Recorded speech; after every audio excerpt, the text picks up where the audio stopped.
Well, hey there, friend, and welcome back for another episode of the Your.Hair.Mentor podcast, where I'm your host and your hair mentor, Crystal Green.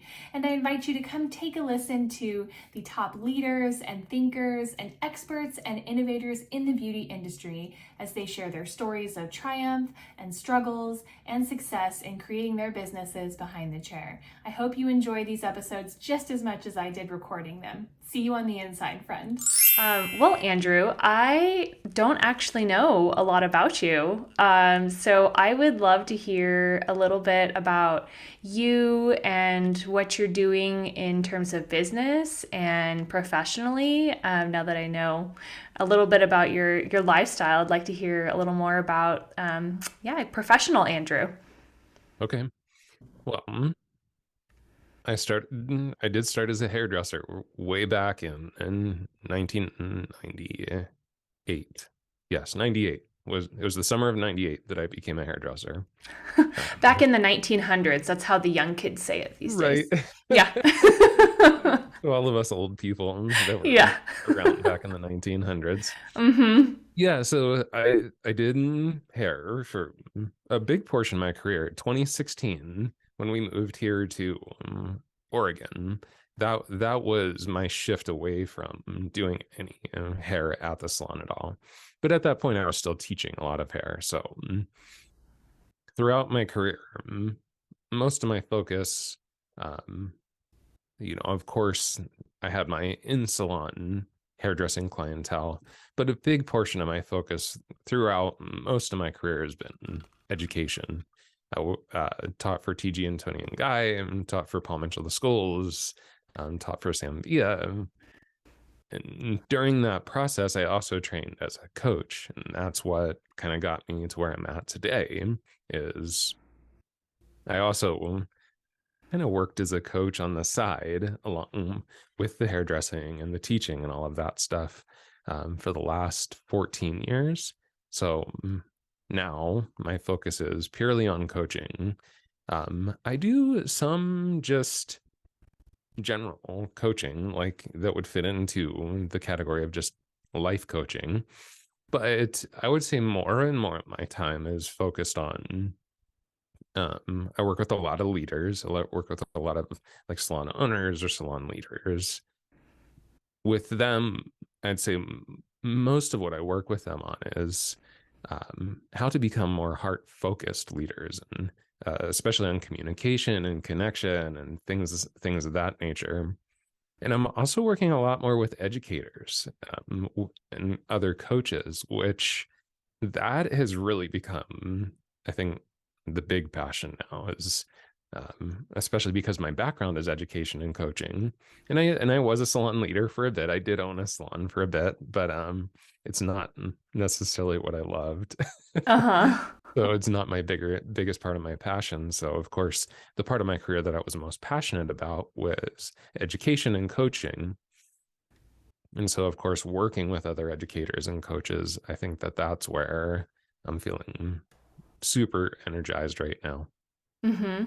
And when you started coaching, were you coaching hairstylists or were you coaching salon owners? Like when it was kind of a baby business?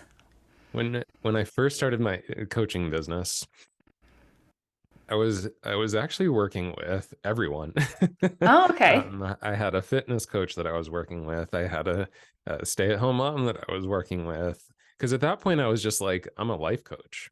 That's what I Mm. do. And the woman who taught me how to be a coach, and I went through her coaching courses, she really taught us a style of coaching that was like, I don't really have to have any level of expertise in what I'm going to coach you on, because that's all within you. My job is specifically to help you get to where you want to be, but it's your answers. So my entire skill set was really just how to ask good questions and be present for people as they figured out their own life.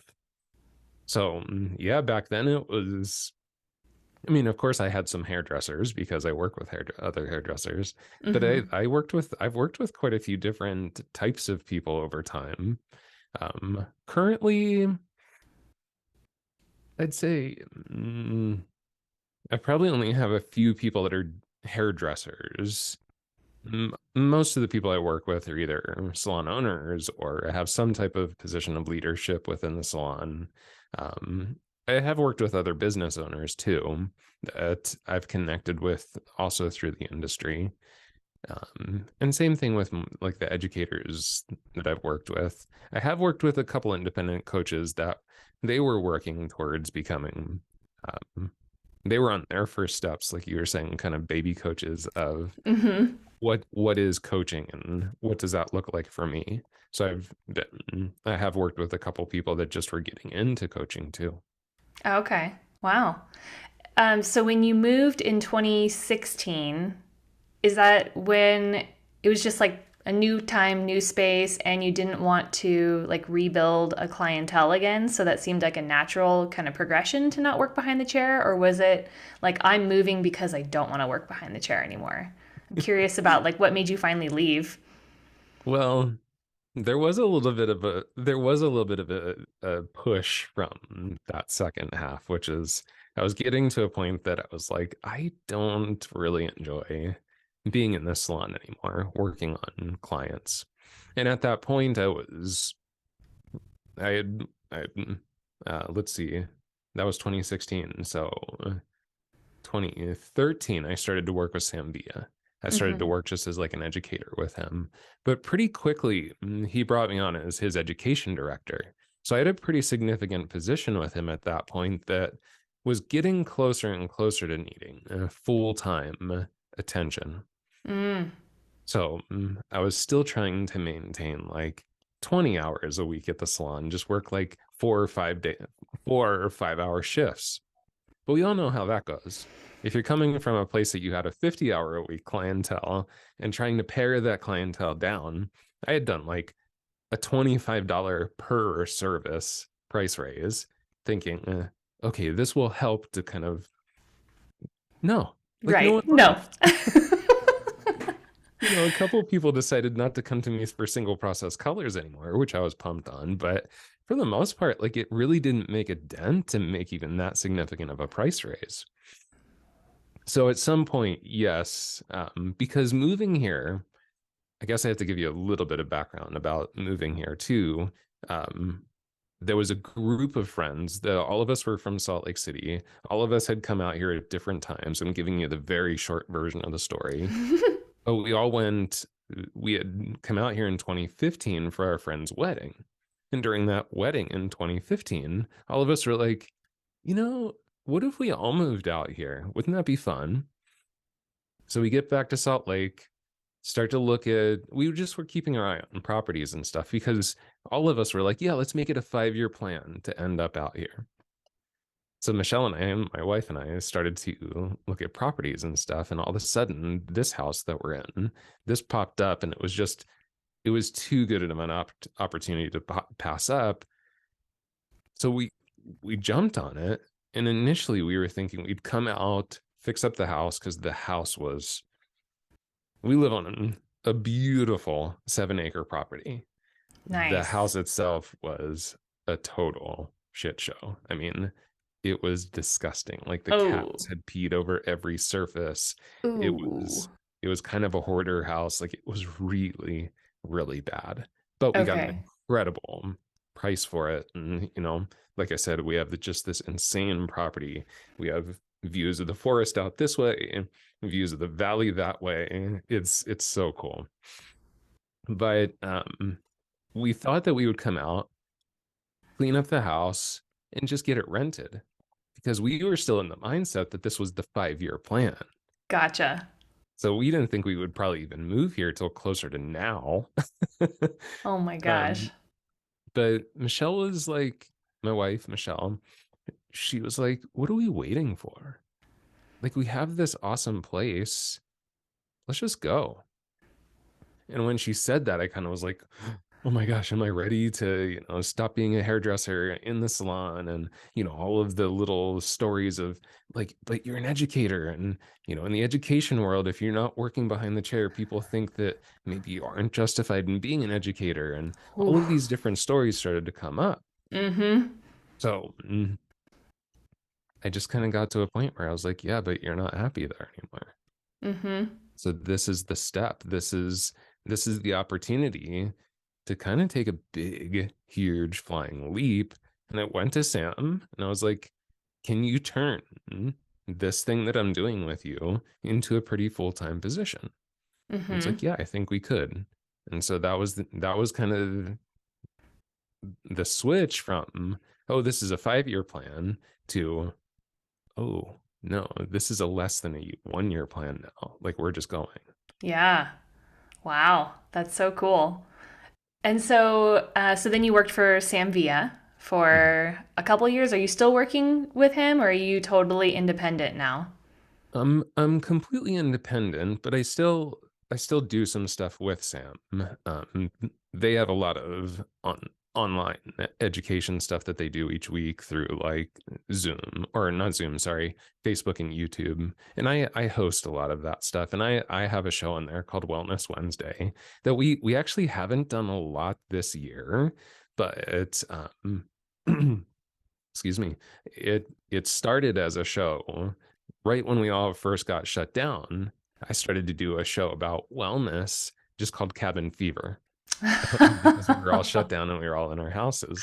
And so I we love started to it. do this weekly show where I'd have guests come on and we'd talk about mental wellness, physical wellness, all of those different things.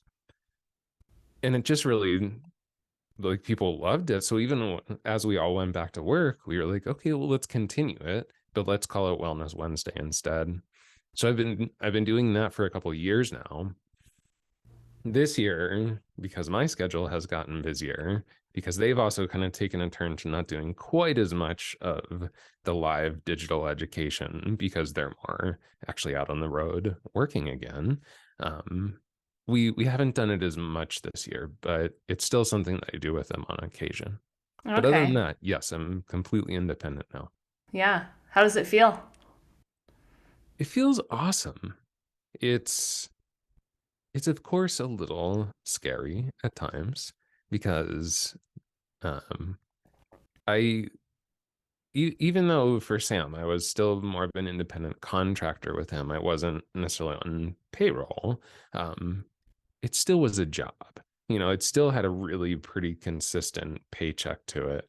Um And so coming out and just being completely independent, and I'm sure some of the people that are listening can relate to this. Maybe you went from more of a commission salon environment that maybe you had some guarantees of how much business was coming in, and maybe you became a booth renter or a suite, renter or something.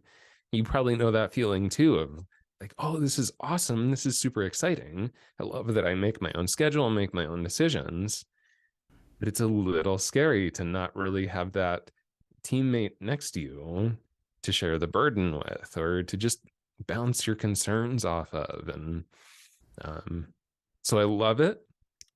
I do miss being part of a team for sure, but I collaborate a bunch with other companies, with other groups. Like I've done stuff with Great Clips. I have a friend that she has a salon coaching company called Salon Cadence, and I work with her team monthly. And there's lots of groups that I've made relationships with, so that I can still have that sense of community and kind of teamwork too.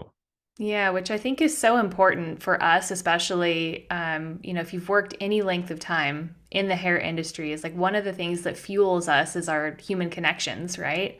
Yeah. And when we step out on our own, especially into a digital space, all of a sudden you're like, wait a minute, where's all my people?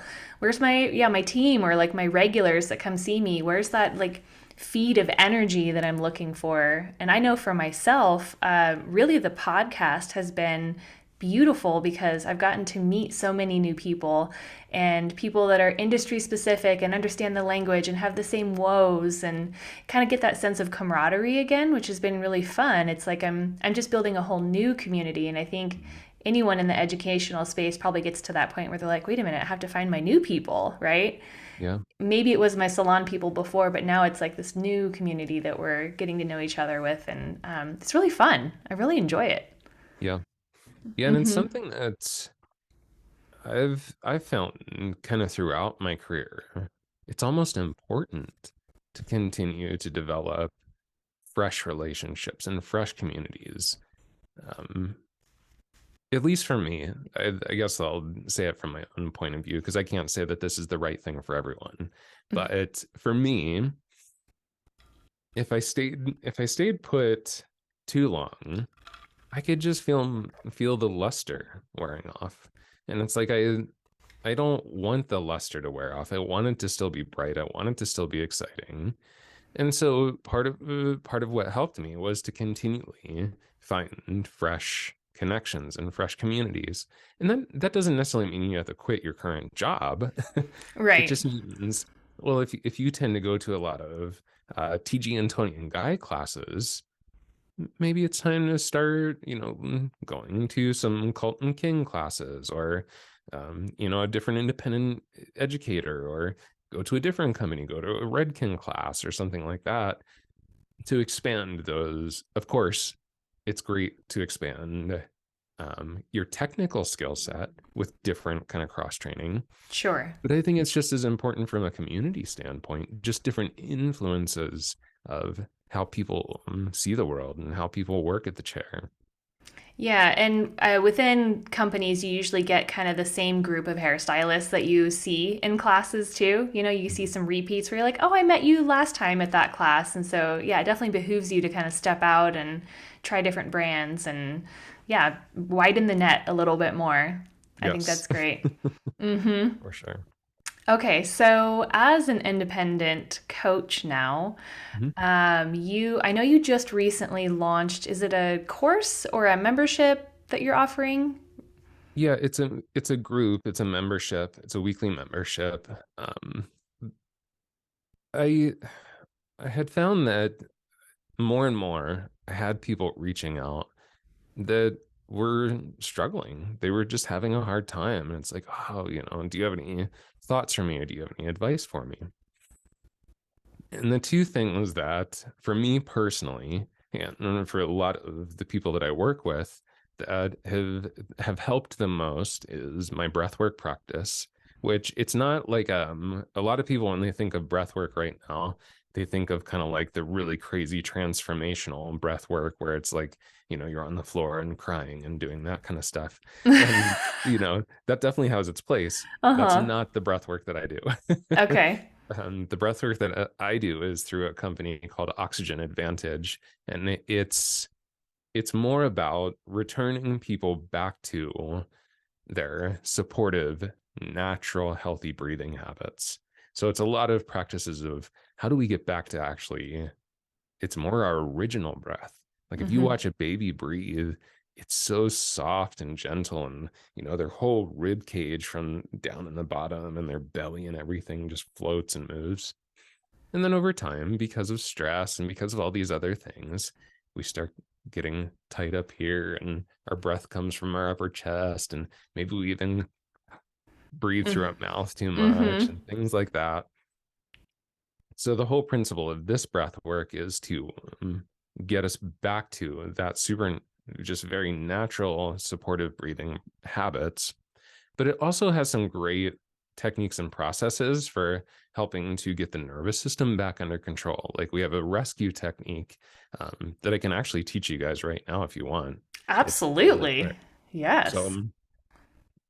as you're listening, you can just kind of, as you're just listening to us talk, you can practice this. Just take an inhale through the nose, exhale through the nose. After you exhale, just reach up and pinch and hold your nose shut after the exhale, just gently, and count down like 3 and 2, 1. You can be anywhere between 5 seconds and 3 seconds. And just do that a couple times. After you release, take 2 or 3 natural inhales and exhales. After an exhale, pinch and hold, count down. And just as you're listening to us, just kind of play with that. It doesn't have to be exact how many seconds.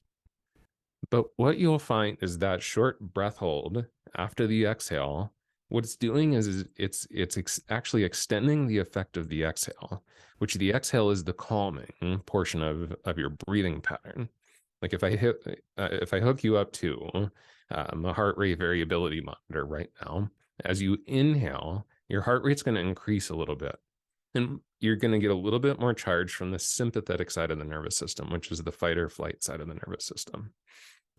The exhale you'll start to notice that the heart rate will decrease a little bit, and you're going to have more influence from the parasympathetic side of the nervous system, which is what they call the rest and digest side of the nervous system. So what you're doing with that short breath hold after the exhale is you're extending the effect of the exhale. You're also allowing for just a little bit more carbon dioxide to stay in your system, which a lot of people are like, well, don't I want to get rid of carbon dioxide? Right. Yes. I'm like nodding, like, yeah. Yeah, because we think of it as a waste gas that we need to get rid of. And it's not actually. It's one of them. It's kind of funny that this company that I work with is called Oxygen Advantage, because so much that we do is actually to help you preserve more carbon dioxide. Most of us, if we're shallow, fast breathers, or even if we're not fast breathers, we might kind of take like these big, like kind of breaths a lot. That's over breathing. So basically what hyperventilation or overbreathing is breathing more than the biological needs of your body. So within the course of a minute, if I'm just breathing too much, which is actually a habit of most people because of their stress levels, I'm hyperventilating. During that Whoa. hyperventilatory process, I'm actually having probably slightly lower than normal carbon dioxide levels. And that carbon dioxide percentage within the bloodstream is essential for the oxygen to actually leave the bloodstream, to get into the tissues, to get into the brain. So it actually helps to oxygenate the body better with higher carbon dioxide levels. Plus, carbon dioxide has a calming effect to the body because it supports the activity of the vagus nerve, which is the primary portion of the body that helps with parasympathetic tone to keep us more calm and to be more centered.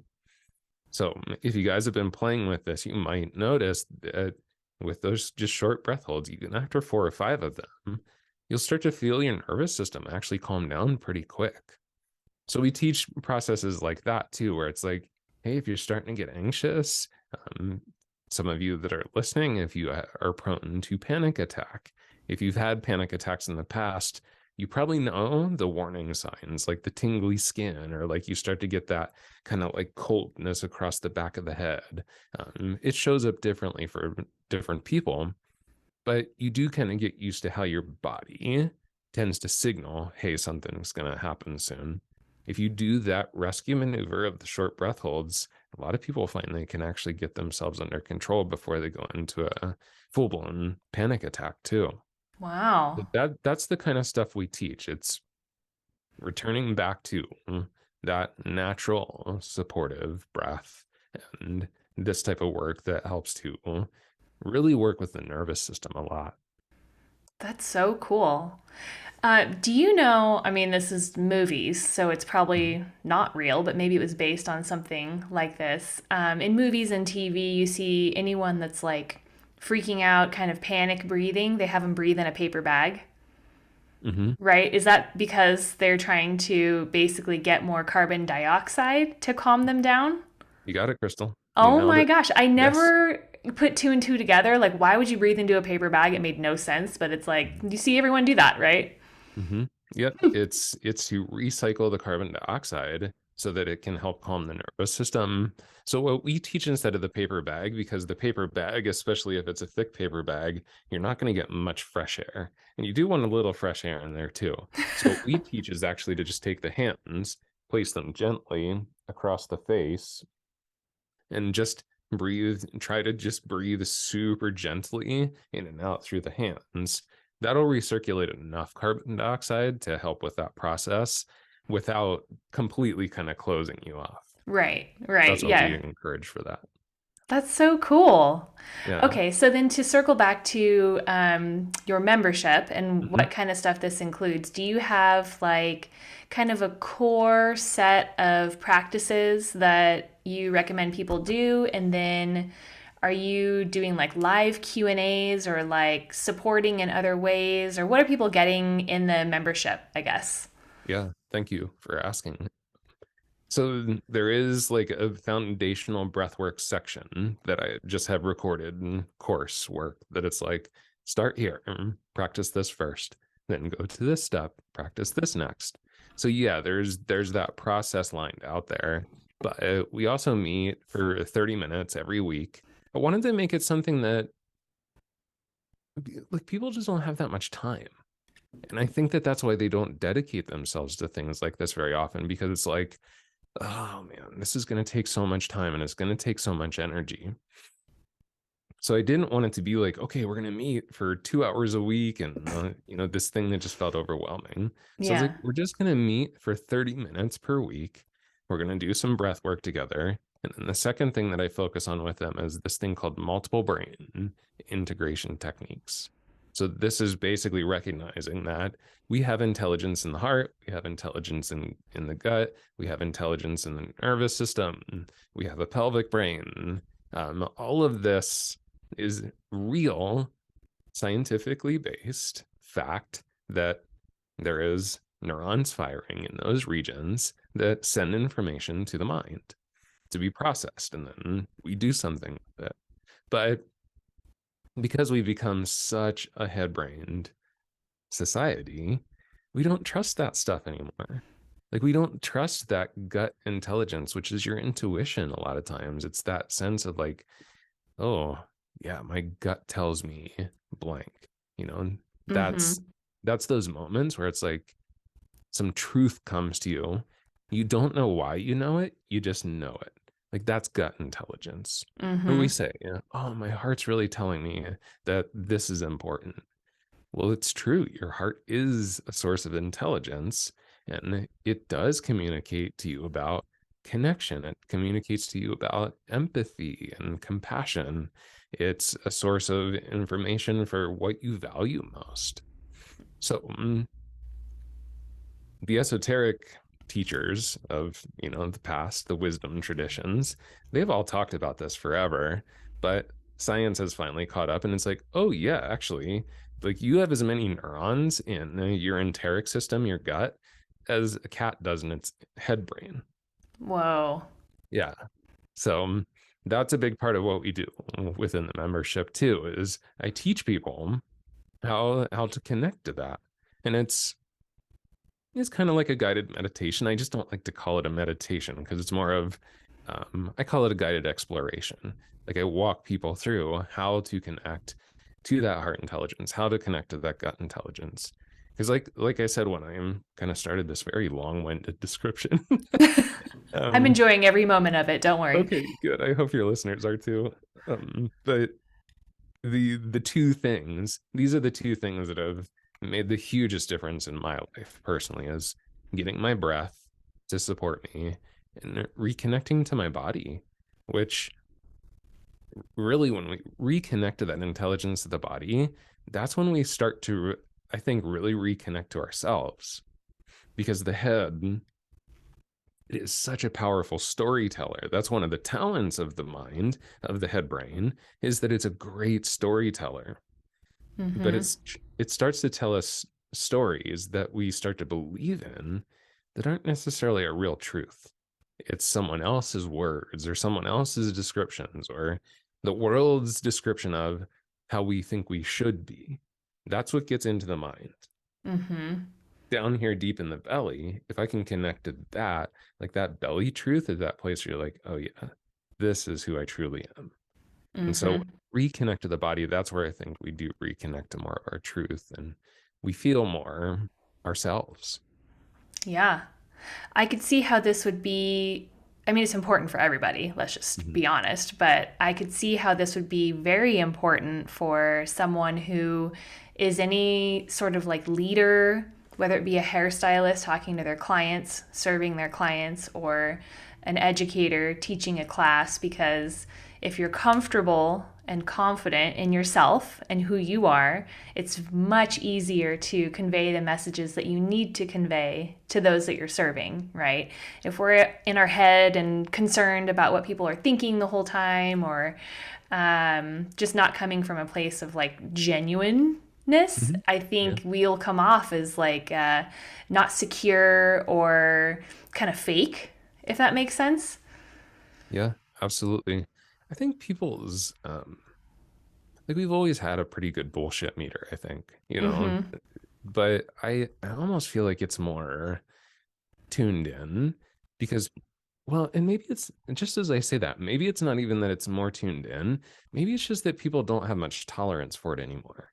Like Yeah. people were a little bit more okay with, let's put it in terms of like speakers or teachers.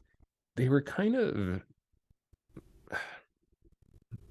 I think they actually even liked seeing those people that would get up on stage and just kind of put on a show for them.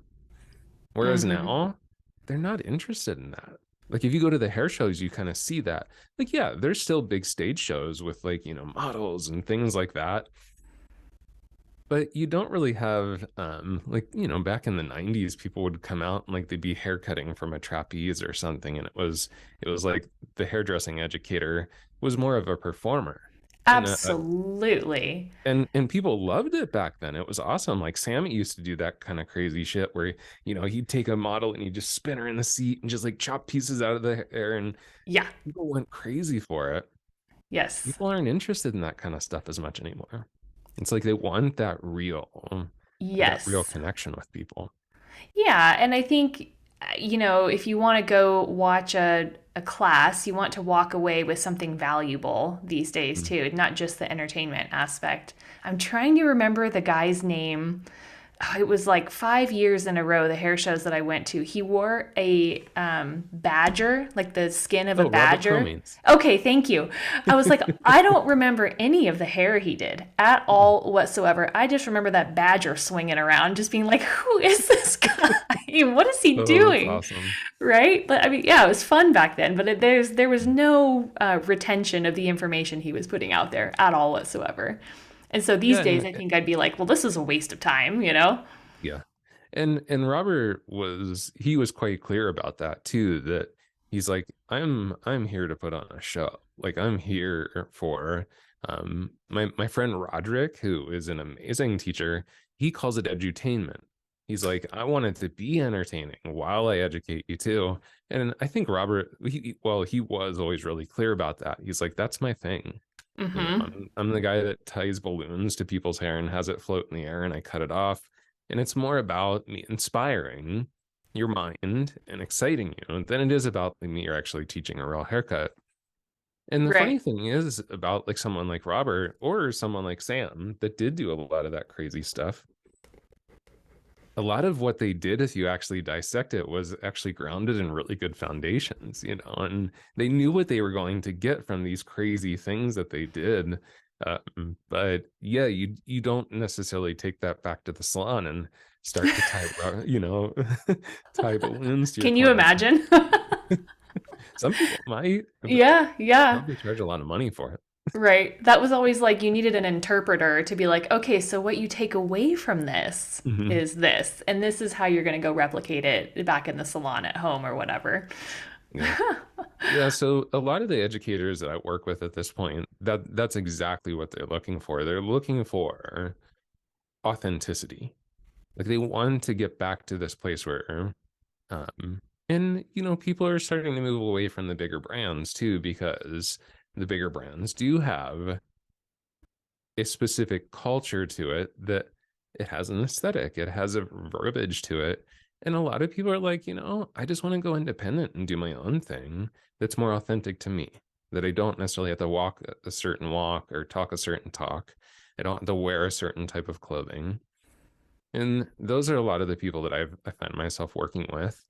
And some educators that do still work with brands, but it's like, well, how do I bring my sense of authenticity to that stage, even when I am being told, well, this is how we talk about these kinds of things, this is what we wear, and this is how we show up. How do I still come forward with authenticity? Because you're right, that's what people are looking for. Mm-hmm. Yeah, everyone these days, and maybe even more so the younger generation that is coming into the business that um, I'm not going to say they don't have people skills necessarily, but they grew up a little differently Yeah. socially, than Mhm. maybe you or I did. And they really are looking for connection and authenticity, like out the starting gates, right? They want to know who to trust and who to look for information. I mean, can you imagine coming into the hairdressing industry with as many options as there are now? I mean, I started in 2001. And so, I mean, back then it was like there's the big companies and that was kind of it, It was like you could go to the West Coast show or the East Coast show and maybe there was a Texas or a Midwest one in between there, but online education didn't exist, all these independent educators didn't exist, and so it was you just trusted the big brands because that's all you had. And now it's like the world is your oyster. Yeah. Mm-hmm. Which can be overwhelming too, right? Because that's the Yes. conversation that I also have a lot with my coaching clients is that there are so many options that it causes analysis paralysis, where it's Mm-hmm. like, well, should I do this or should I do this or should I do this? Because there are so many options. And so it's tough. Where do we even start sometimes is the hardest part of the journey is just put a foot forward. But Mm-hmm. in what direction? What's going to be best for me? What's not, those are the tough questions that come with too many options. Because Mm-hmm. to your point, back when it was, well, you either work for TG and Tony and Guy, you work for Matrix, you work for Biolage, you work for, it's like there were these handful of companies that if you knew someone that was teaching within the hair industry, they were probably working for one of these handful of different companies. And Yes. now it's like, I mean, shit, especially with the amount of independent, smaller product companies and stuff that are out there. You're right. The world is the oyster. Mm-hmm. It can just be really overwhelming sometimes to look out and see that many options. I almost wonder if we're going to find, just like you have found some people in the industry that you probably align with and want to work with, I wonder if we'll find like cohorts of independent educators that end up coming together with like similar values and trajectories and kind of creating like little like dream teams or something. And so then as a hairstylist looking for education, you might be more attracted to something that's a little more emotional intelligence or heart centric kind of education, or maybe you're someone that's into the what was that word, I wrote it down, edutainment Mm-hmm. side, and you're just like, no, just give me all the like crazy wacky stuff, or you're like super detail oriented and heady, and so you find a group of educators that coincide with that. Mm-hmm. I could see that being where we're going, because as I get more into this, I find more and more stylists are kind of lumped together with the people they jive with. Yeah. And I definitely already see it happening. Mm-hmm. And with within kind of the world of independent educators, it's interesting because there's also this option to like you don't necessarily have to work for a company. You can just be more of like an ambassador to the company. So you'll see people start to congregate into community as like, oh, well, this is this ambassador group. But the product is still the linking point because the product, to your point, has that common interest. It has common values. It has common principles to it. And there are a lot of product companies that actually do have strong principles to them now, where it's like, oh, because I care about the planet, this is the company I'm going to connect with because that's what I value. That's the vibe I.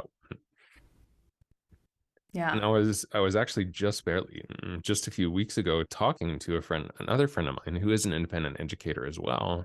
And we were talking about this, that at some point, those of us that don't necessarily have a direct relationship with the product line, we don't necessarily have a direct relationship with any other bigger companies. When are we going to get together and do some things together?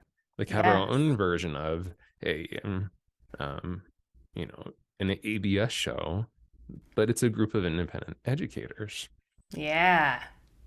And I do see though that even the big shows, even the ABS and ISI, like I do see more support of the independent, even within the big shows now too, because they're smart. I mean, they know that that's part of what their crowd is looking for too. There's a Right. portion of the crowd that does just want to come and see like the huge Redken, multi-million dollar just blowout, hair event on stage. And then there's the people that want to come sit in our classroom and actually just get to know us and Mm-hmm. just talk about hair or business or life Mm-hmm. with someone that they trust, not necessarily someone that they think is trying to sell them a product. Right. Yeah. Yeah. I think we're at a really interesting time in the industry, and Mhm. I'm really happy to be involved in the way that I am right now just because of the people that I get exposed to. It's fascinating, and I don't think there's ever been a better time to be a hairstylist. Yeah, I think that there's so many things out there that it would be easy to look at and go, well, what about this? And this is bad and that's bad. And it's like, it's just different. Mhm. And, and I think I would come back to the point that you made earlier, which is if you really look at it, we have more options today than we've ever had before. We have so many options as business structure. Even if you do want to work in a team-based environment, there are like a dozen different structures to how to get a paycheck as a hairdresser now, too. There's so many different structures that you could approach as far as being an independent business person. You can work in like more of a team-based sort of booth rent salon. You can work in a private suite. Like there's just so many options that I agree with you. I think that yes, there's plenty of things that you could look out and be like, but this and but that. But when it really comes down to it, man, there is just so much potential and so much opportunity. And this whole thing, right now, the conversation around AI is just explosive. Yes. We can't be replaced. I know. And especially from your perspective, like speaking from kind of a heart centric place, like robots are not going to ever replicate that. They might be able to do the headspace things, Hmm. right? But they're never going to do the heart stuff or the gut stuff. Yep. Yeah, Mm-hmm. I was listening to a podcast. Excuse me. They were talking about the future of AI within therapy, within psychotherapy. And they were talking about the fact that certain types of psychotherapy, AI will become hard to beat because it's so analytically based. It's so like focused on how the brain operates that the AI can probably almost become more efficient at that because it's going to keep it really process based. Mm-hmm. Whoa.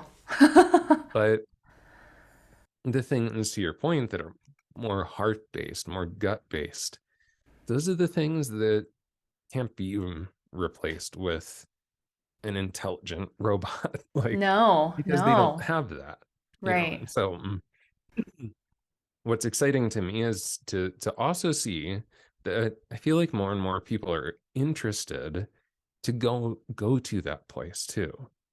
I think most of us intuitively know that we have spent too much time in our analytic head brain.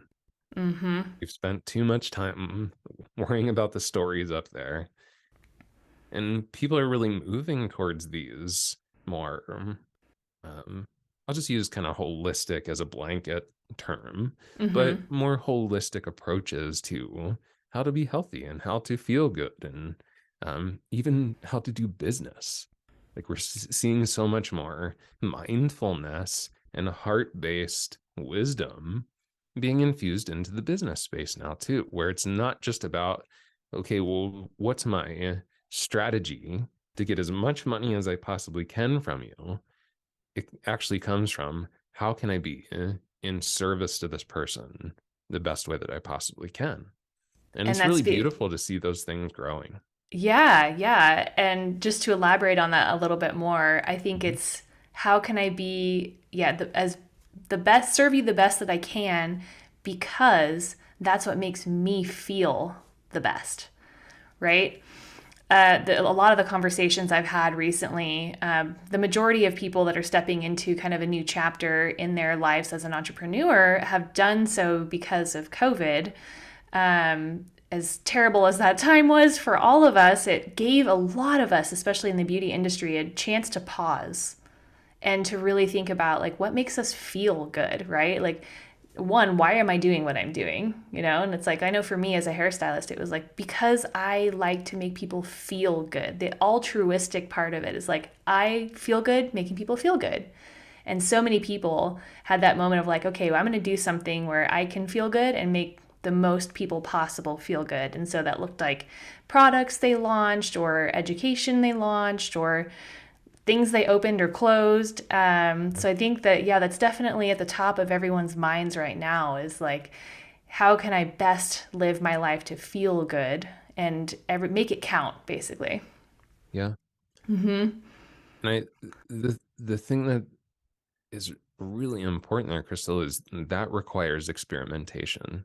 Like that Yeah. requires that we don't just get stuck doing what we've always done. We don't get stuck just staying put in the community that we're in just because we're comfortable there.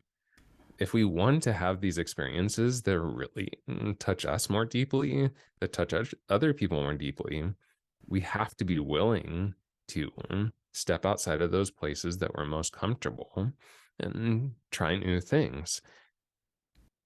That requires that mindset of exploration, of not just, well, I have to achieve, but, oh, no, I get to explore. Like I get the opportunity to try a different approach with my conversation with this client, try a different approach to my pricing, try a different approach to how I market myself or how I talk to people about my business. I had this girl reach out the other day and I thought it was the coolest thing because she saw that I teach breath work. And she's like, I want to start to incorporate breath work into my esthetician services.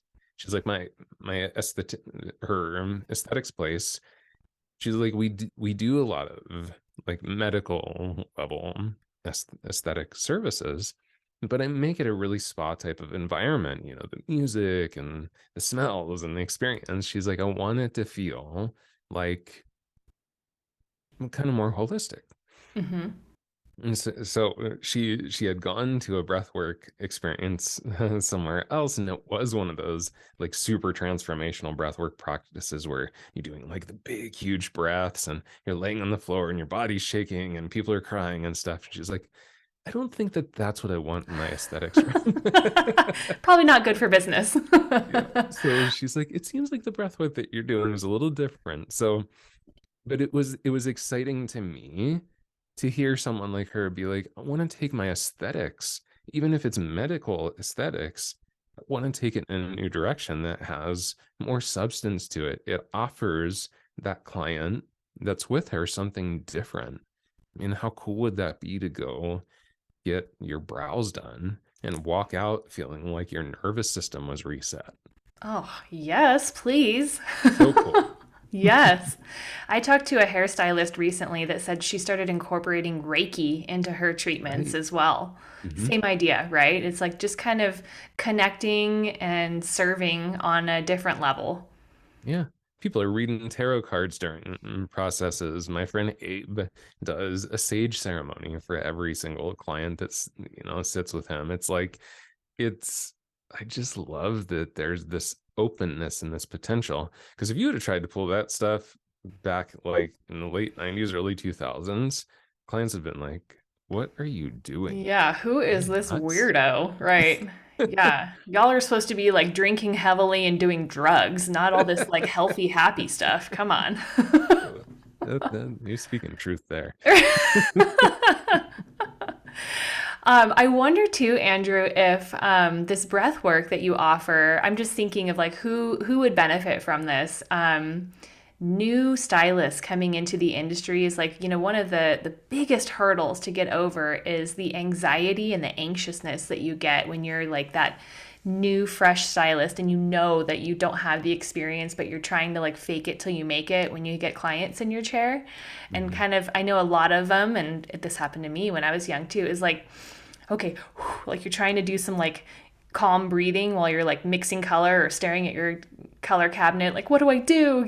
I really wonder if there could be some fun practice for that 2 seconds you have where you turn away from your client and you can kind of have a like come to center moment with yourself, and how they could benefit from that. Yeah. And then, I mean, to your point, everybody can benefit from the breath work because, as an experienced hairdresser, what we're doing right now, talking, is effectively hyperventilating. So at the chair, we are talking so much. So most of your day isn't really breathing great. So That's true. knowing how to reset and come back to that during the opportunities that you have, like you said, going to the color bar can become a breathwork practice. And that's a big part of what I talk about in the course is don't make this the thing that you do first thing in the morning and then forget about. Make this Mm. the thing that you do while you're shampooing your guest's hair, while you're at the color bar, while you're washing dishes at night. Do the breathing practices. Because a lot of the breathing practices, you don't necessarily have to do any nose pinching or anything. You could also just do a balanced breath, which is just an even count of breath in, even count of breath out. So if you're breathing in for 4 seconds, you're going to exhale for 4 seconds. And it's a great way to just get the mind to focus on something, because that's really a lot of what we're battling there. Using a young stylist for an example, what they're battling is the story in their head. That's Mm-hmm. really what it comes down to. Now, how that story was formed and exactly what that story is, that's different for each person. Yes. But really, what's creating the anxiety is the story that's in our head about what is going to happen to me that's going to make me feel unsafe or disconnect me from my community. That's really the like two really basic things that sets the nervous system off. And so breath work, something like, okay, I'm just going to count 4 seconds in. 1, 2, 3, 4, out, 2, 3, 4, in, 2, 3, 4. If I just do that while I'm kind of mixing up my color or, walking away from my client for a few moments, that in and of itself gives the mind something to focus on, plus the biochemical process that's going to happen within your body from having that nice even breath is going to calm the nervous system. It's going to get the body back into where it's supposed to be. And it doesn't take long. And it lasts a long time. There was some really close research that showed 5 minutes of either the balance breathing, which I just said, which ideally it should be about 5 or 6 seconds, but even if that's not comfortable and it is just 3 or 4 seconds, it still works. But at 5 minutes of balance breathing, coherent breathing, the effects of it can last for up to 2 hours off of 5 minutes of breathing work. So Okay, that's so how helpful this stuff can be. yeah, okay, this is really fascinating to me. Side note, I'm a terrible runner. Like, I'm just not built to be a runner. I can do some other things physically, but I've tried a few times in my life to like get good at running and I'm awful at it. And one of the only things that will take my mind off of this is horrible, I don't want to do this, I don't want to be here, is counting my breathing. And I don't like listening to music when I do it. And I would do a 4 count, and it was just something that I kind of, I don't know, I just made up in my head of like, I just need to focus on something else. So counting was the only thing that made sense for me. And I would just try to do as many numbers in as I did out every time. And I always felt so good afterwards. And I attributed it to the running, right? They say you get like a runner's high. I'm like, oh, that's probably what's going on. I've got this runner's high. Cool. It's great. But it's not like I was running super long distances or fast or anything. But I wonder if it was like the concentrated, focused breathing, and like I wasn't thinking about other things because all I could think about was counting, that gave me that sense of relaxation and kind of like, afterwards for a while. It's really interesting. Yeah. And what you were doing while you were running is a great practice, actually, because there are so many levels of good things you're doing for yourself.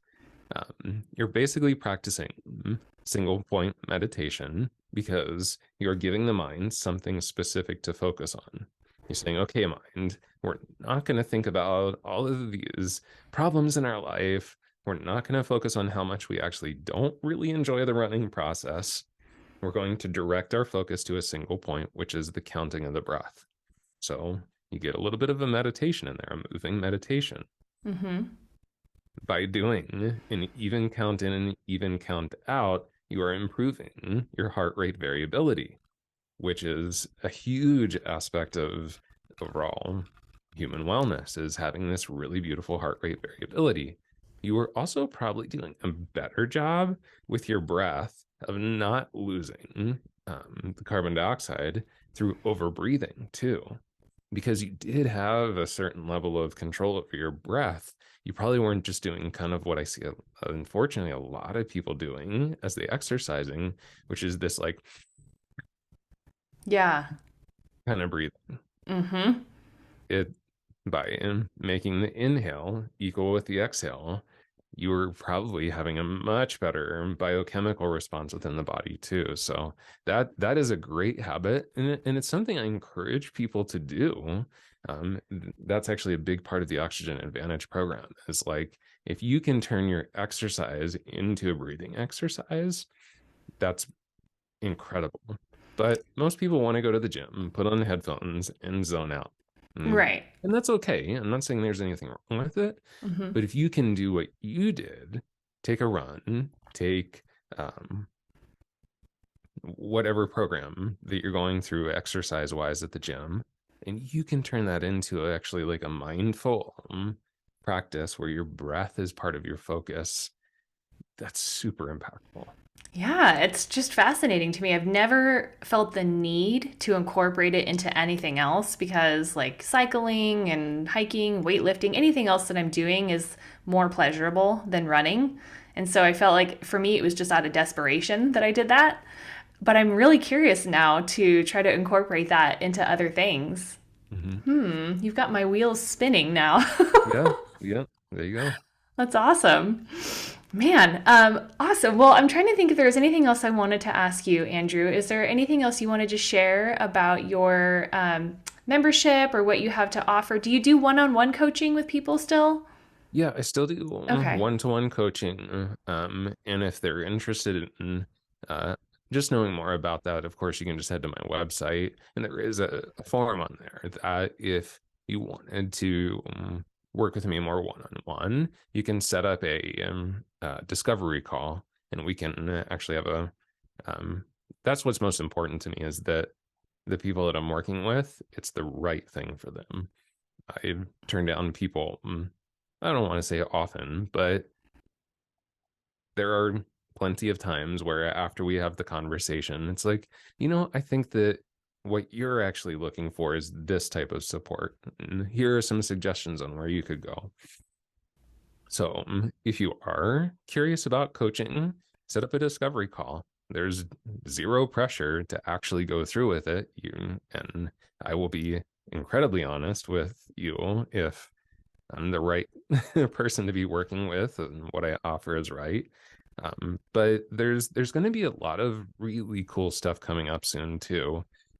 My good friend Andrea Hemmer, who owns Lunatic Fringe Salon in Boise, Idaho, um, she's kind of had a parallel path that I have, where she goes from being a hairdresser into more leadership and education, but has also studied a lot of coaching, especially within the communication world.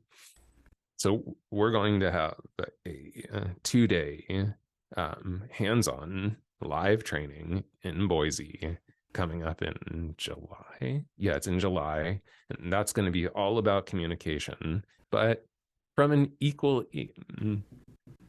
kind of esoteric place of communication as much as the logic and the neuroscience of communication.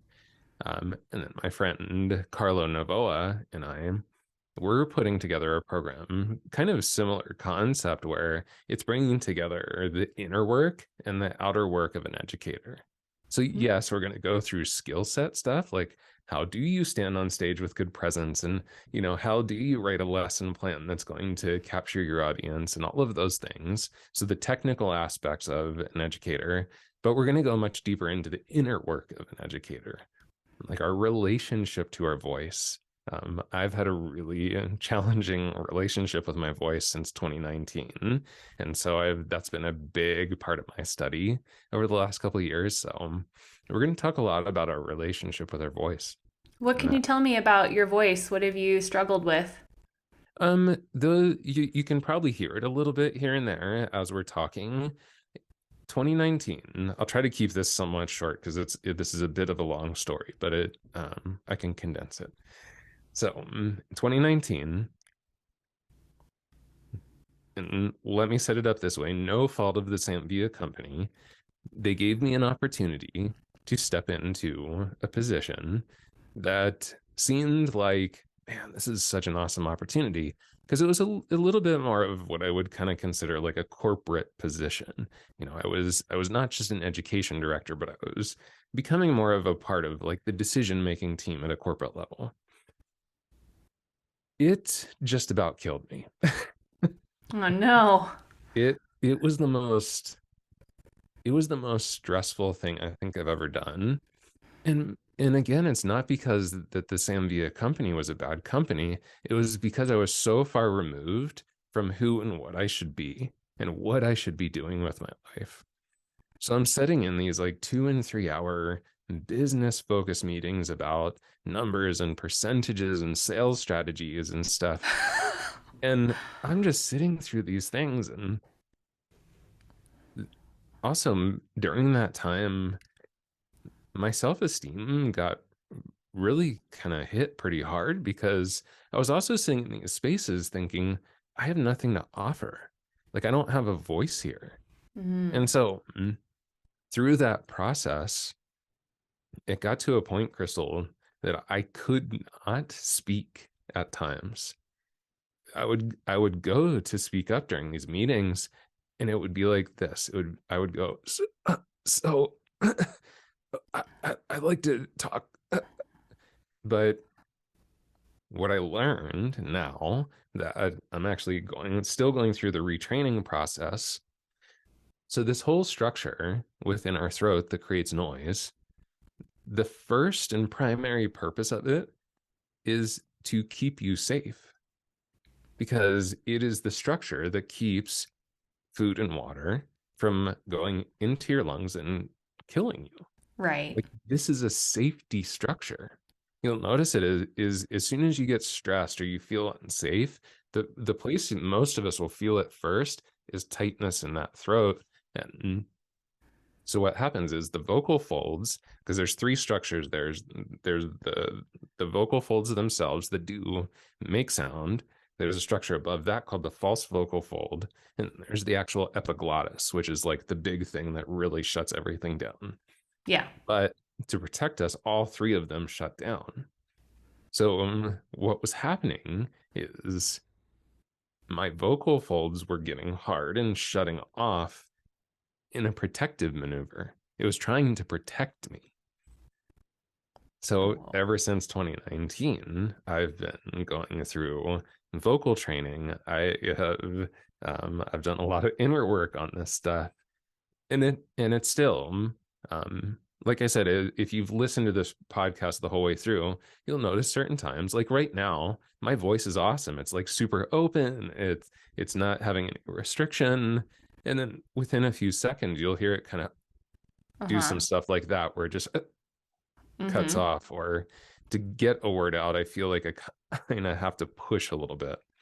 So I didn't pick up on that in that regard, I have to say. Interesting. Yeah. When I hear your voice and when it does that kind of low gravelly thing where it's like almost cutting out, to me, it seems like you're so relaxed and you're not like pushing the voice out so hard. It like just barely like comes out. To me, it was like, like it's very soothing.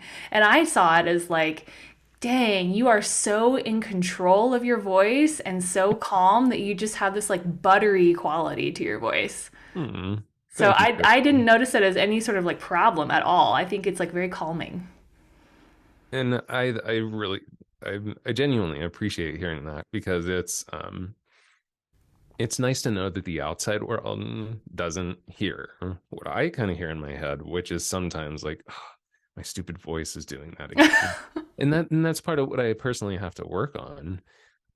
And I have to, and I actually appreciate the feedback because part of what you are hearing at times is vocal technique that I'm using specifically to get myself to relax my vocal folds again. Because Mm, that's what my voice therapist has worked a lot with me is getting the false vocal folds that sit above the real vocal folds to stay open, because that's what kind of will shut things off, and then also to keep the vocal folds soft so they don't get hard and start to create that almost crackle sound. yeah. um, so sometimes, yes, when you hear it kind of drop pretty low, and it is kind of that like Uh-huh. called vocal fry, and Oh, then vocal fry only happens if your vocal folds are completely relaxed.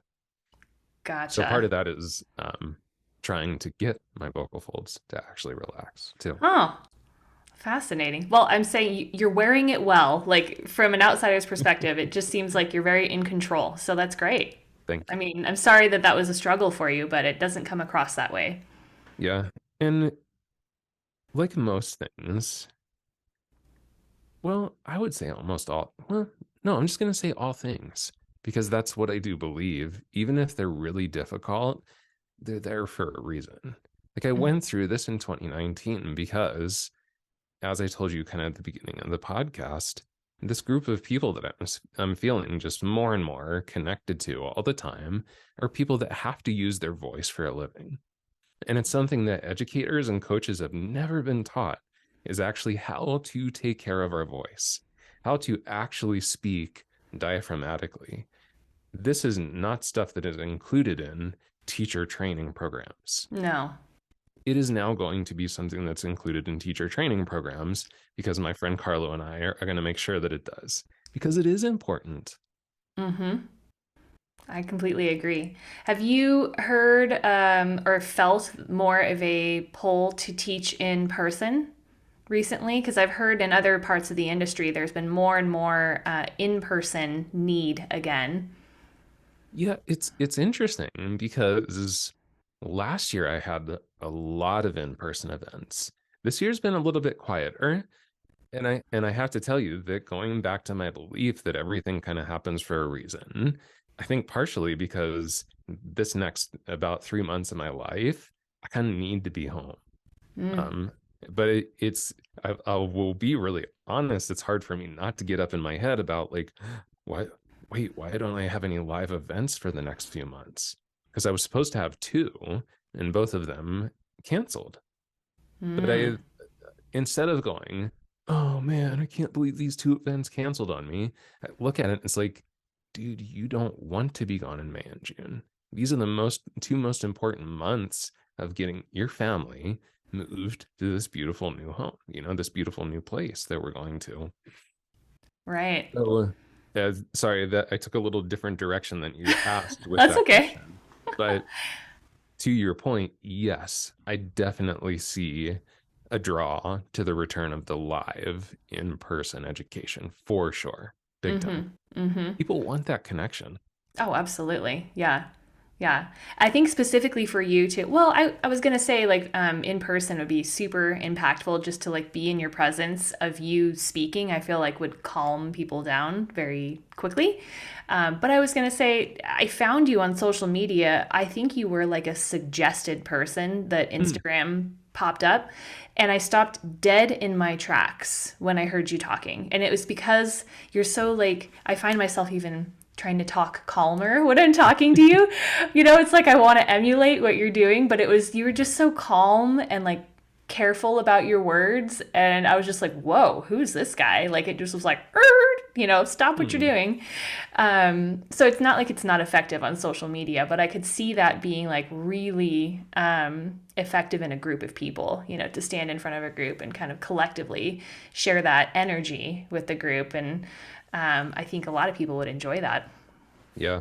And it's something that I actually really have gotten quite comfortable with this, like the whole video and online stuff, because that's a big part of what we did at Samvia. I mean, we were a part of that portion of the industry that really set like YouTube and digital education in the right direction. I feel really strongly about that. Nice. So being in front of a camera actually does feel quite like I actually feel very connected to you right now. Like you're Yeah. sitting on a screen with me, but I Right. feel a really good connection with you. But there is definitely something in that live arena that just is irreplaceable. And it's something that I absolutely love to do. I love doing like retreats for salons and stuff. It's just so much fun. It just makes me so happy. Yeah. I'm excited to get back into that even as a consumer again, too. So it's very exciting. Well, Andrew, this has been like a real pleasure. Seriously, Thank I'm you. I'm so glad that we were able to connect and get you on here. I know you mentioned you might have a special treat for my listeners Yeah. in terms of what you have to offer. If you want to share that real quick before we wrap up. Yeah, absolutely. So, your podcast is called Your Hair Mentor, right? That is correct. Okay, I just wanted to double check, make sure that I got it correct. So, Hmm. the code that I have for you is YHM gift. So, Your Hair Mentor, the initials gift. And so basically what that code will get you is your first month of membership completely free. Cool. That's so amazing. Thank you so much for doing that. Yeah, my pleasure. I It's will I something will that share that. Oh, sorry, go ahead. Oh, I was just gonna say this mentorship is something that I just want as many faces there as possible because, like I said, the the breath, connecting to body, these are two things that I just think are so incredibly powerful, and it doesn't have to be hard. It doesn't have to Yeah. take a lot of time. And share with me really quick where we can find your content and your information.